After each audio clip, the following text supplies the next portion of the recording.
IIM UPSC tuitions only in Tirumala IAS institute Chaitanyapuri. Call చేసి ఇప్పుడే join అవ్వండి.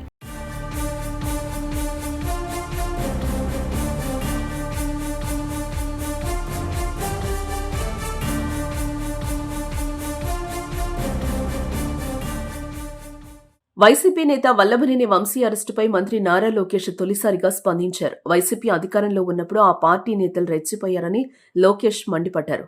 ఇష్టమొచ్చినట్లు వ్యవహరించి ప్రజలు, ప్రతిపక్ష నేతలను తీవ్ర ఇబ్బందులకు గురిచేశారని ధ్వజమెత్తారు. విశాఖ పర్యటన ముగించుకుని గన్నవరం విమానాశ్రయానికి చేరుకున్న సందర్భంగా లోకేష్ ఈ వ్యాఖ్యలు చేశారు. ఇక 2019-2024 మధ్య ఆంధ్రప్రదేశ్లో ఎలాంటి పాలన జరిగిందో రాష్ట్ర ప్రజలందరికీ తెలుసునన్నారు. ప్రజా సమస్యలు తెలుసుకునేందుకు ప్రతిపక్ష నేతలు, ప్రజానాయకులు వెళితే వారిని ఇబ్బందులకు గురిచేసి వేధించారని ఆగ్రహించారు. అప్పటి ప్రతిపక్ష నేతైన చంద్రబాబు నాయుడిని సైతం బయటకు రానివ్వకుండా ఇంటి గేట్లను తాళ్లతో కట్టారని ఆరోపించారు. ప్రెస్ మీట్ పెట్టి వైసీపీ ప్రభుత్వాన్ని, జగన్మోహన్ రెడ్డిని ప్రశ్నిస్తే కేసులు పెట్టారని మండిపడ్డారు. జగన్ సర్కార్లో మంగళగిరి, గన్నవరం టీడీపీ కార్యాలయాలపై దాడులు చేశారని ఆగ్రహించారు. ఓ ఎస్సీ వ్యక్తిని కిడ్నాప్ చేసి కేసు విత్డ్రా చేయించిన వ్యక్తి మాజీ ఎమ్మెల్యే వంశీ అని లోకేష్ మండిపడ్డారు.